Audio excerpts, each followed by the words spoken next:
Hey guys, today we're going to be talking to ChatGPT about maybe the meaning of life, and I can explain my view of the world to Chat. And it's going to tell me that I'm right, and it's going to glaze me up, but maybe we can get some nuance into the way that I think about life, and maybe, I don't know, maybe some of the struggles that I'm going through. Maybe you can learn something from that as well. But yeah, let's just talk to Chat. I will interrupt her. It seems that it's working now where I can interrupt her, and yeah. Hey chat, so we were just talking about philosophy and the meaning of life. I wanted to explain to you my thought process on the meaning of life, and maybe we can kind of go from there. That sounds like a really interesting conversation. I'd love to hear your thoughts on it. What are your ideas about the meaning of life? So for life itself, I think that, it is just for having fun, living. I think the singularity, and I'll get into that in a second. I think the singularity, or God, right, put us here to just kind of enjoy life as much as possible. And yeah, just learn things. I think that we're all supposed to level up our soul and kind of just learn by living life. I think that consciousness stems from a singular place, and that if we put everybody's consciousness together, that would be quote unquote God, with all the collective knowledge and the omniscience of God, right?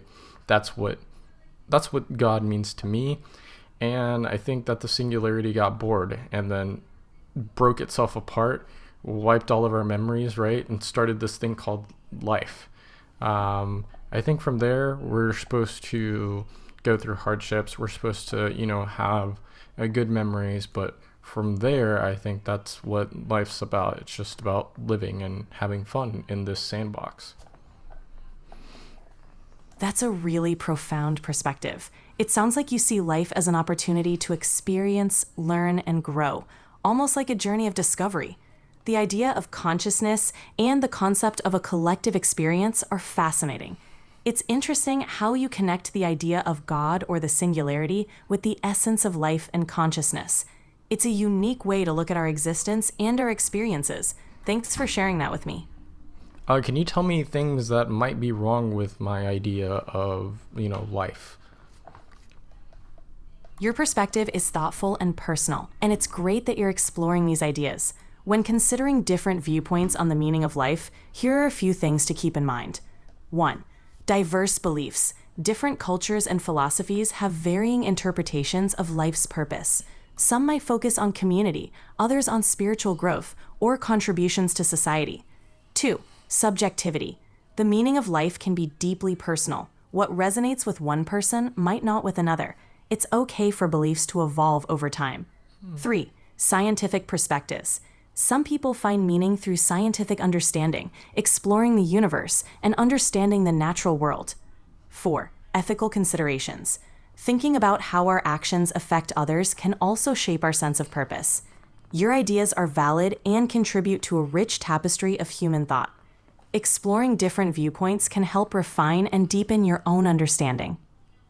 Yeah, I don't think that my view of the world really clashes with anybody else's. I think that maybe people might just disagree with what I think because they have their own idea, but I don't think that it necessarily intrudes on anybody else's, thought process of the world. I think that I grew up Christian, and I think that, this kind of stemmed from my Christian nature, but also of my very critical scientific mind. I try to study philosophy through watching YouTube videos. That's how I get a lot of my knowledge, is just through YouTube videos and stuff like that. But I think that, I've kind of cracked the code. I think that, we all live for each other.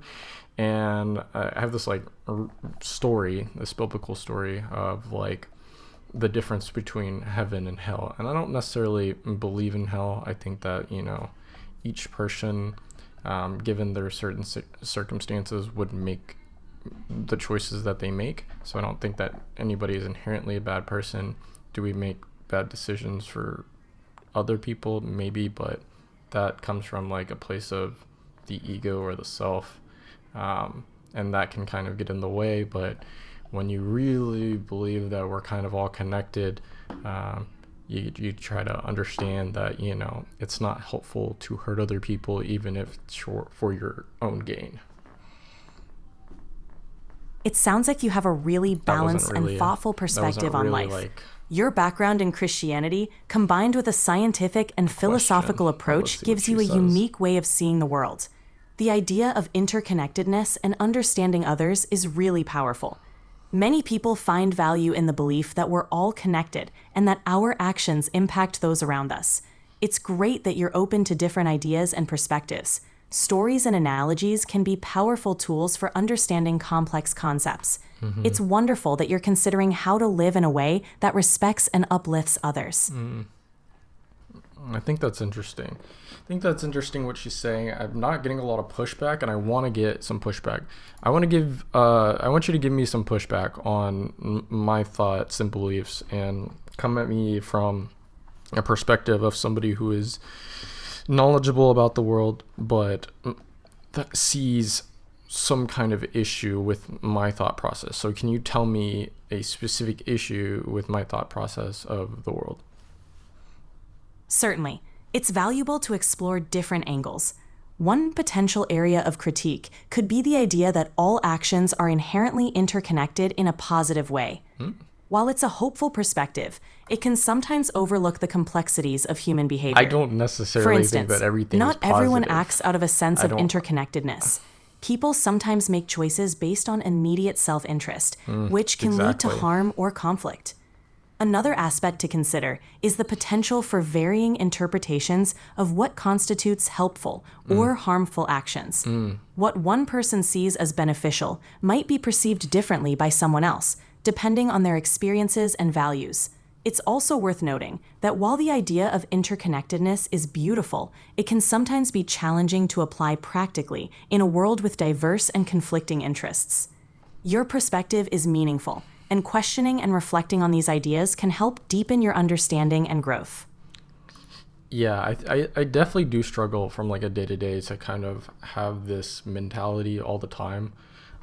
It becomes very difficult when, you know, I am in the midst of my day, in my, you know, I don't know about every job, but I feel like my job is kind of maybe will feel this about any job, but I feel like any job is kind of soul crushing. Maybe if I find something that I'm really passionate about, like, you know, making videos and stuff like that, it won't be as soul crushing. But yeah, when I'm really feel like I can't figure out whatever problem it is, or I can't solve whatever problem, I kind of lose sight of that, and I, you know, cling on to my ego of, I'm not him. I'm not part of this bigger thing. And that's kind of where I struggle in my life. It's completely normal to feel that way, especially during challenging or stressful times. Finding and maintaining a sense of purpose can be tough, especially when faced with daily routines or tasks that might feel unfulfilling.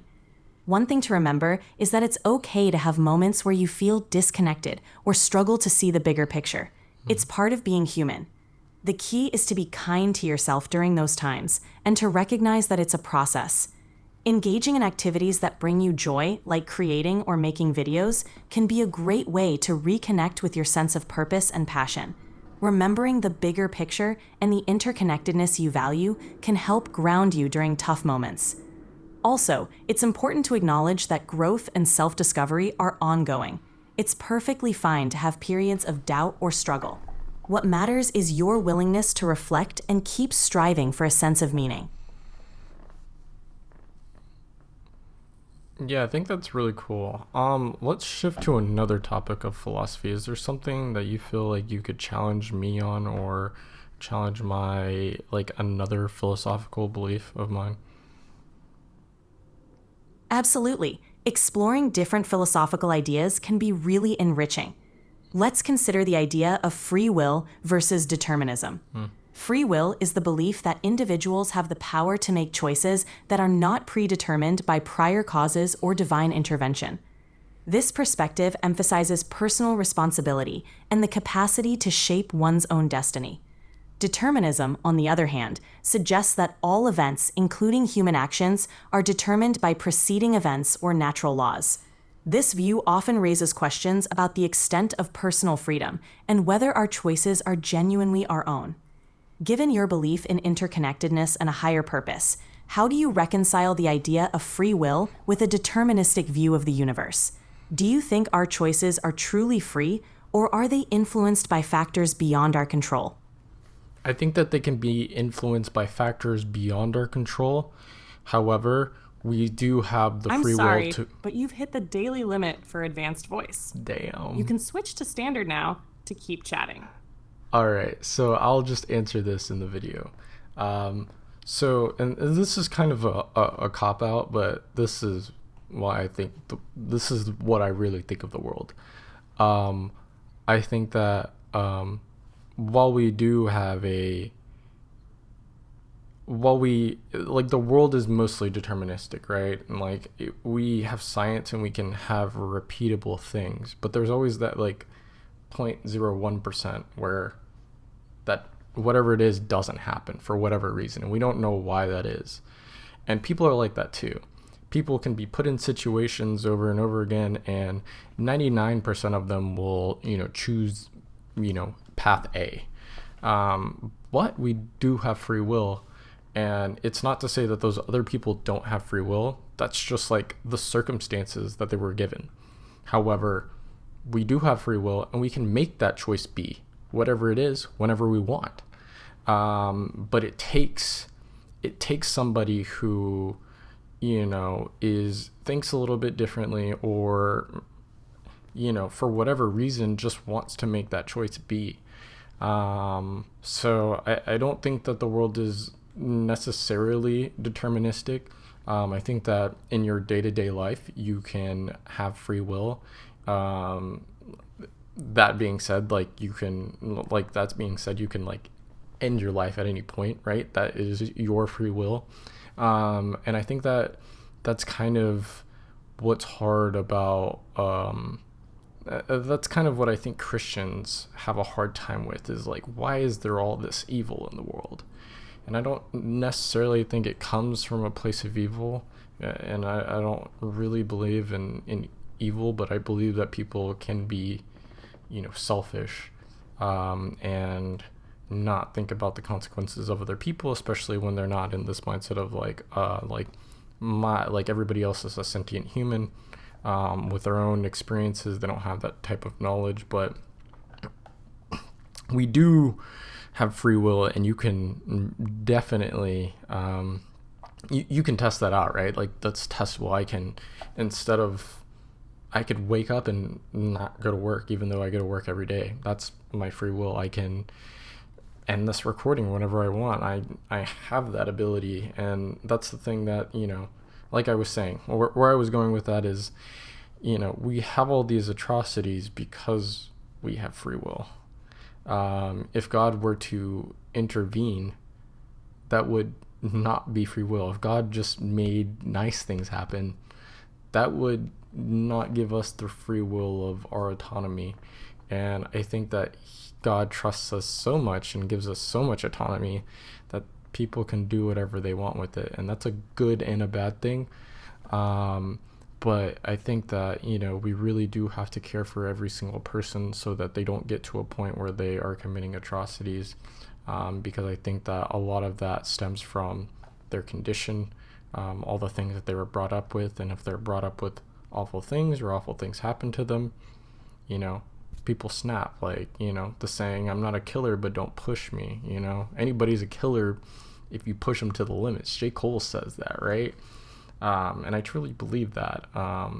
We do have free will, and you can practice your free will willingly. But for the most part, things happen according to their environment for the most part. But if you were to change it up, there's nothing to stop you from making a choice, as long as it's just as easy, like choice A and B are just as easy as each other. You're going to be able to make both choices equally. For whatever reason, if it's harder to make it to choice B. But yeah, for whatever reason, that's why 99% of people are going to choose choice A, because choice B is harder. There's going to be that one person who is like, well, all these other people chose choice A, but I have free will, so I'm going to grind it out to pick choice B. And that's just the way it works. That's just the way the world works. I hope you enjoyed our little philosophy session about the world. The next one probably won't be as I don't know, philosophical. Maybe we can talk about other topics, but that's my view of the world. If you enjoyed this video, you'll probably enjoy the next ones. I hope you enjoyed it. Leave your comments below. I want you to criticize me and my view of the world, and then we can duke it out in the comments or whatever, and I can tell you that you're a little idiot or whatever it is, because I am right and you're wrong, and it's your job to prove me wrong. So thanks. Go check out the shop, Future Money Shop. I just updated this site. It's pretty lit. Also, I have the automotive collection. Notice how all these are differently priced at $50. So if you use the code FUTR50, you can get them for $25. I notice how I didn't lower the prices on my other shirts. Specifically this collection is made with a different type of shirt. They're not made with champion shirts. They're made with comfort colors, so they cost a little bit less. They're really good. I'm actually wearing one of them right now, a comfort colored shirt. They're really soft. I really like them. They are heavyweight, not quite as heavy as the champion ones, not quite as premium as the champion ones, but they're still a really nice shirt. I also have the Sleeper one, but you have to go to TikTok to get this one. All the other ones that I have here, even my Zodiac collection I've made on the site, are all champion, because I want to make high quality things. I try to make the highest quality things possible, no matter the cost, and these cost a lot. So yeah, go check them out. I hope you enjoy, and I'll see you in the next one. That's my little spill. Bye.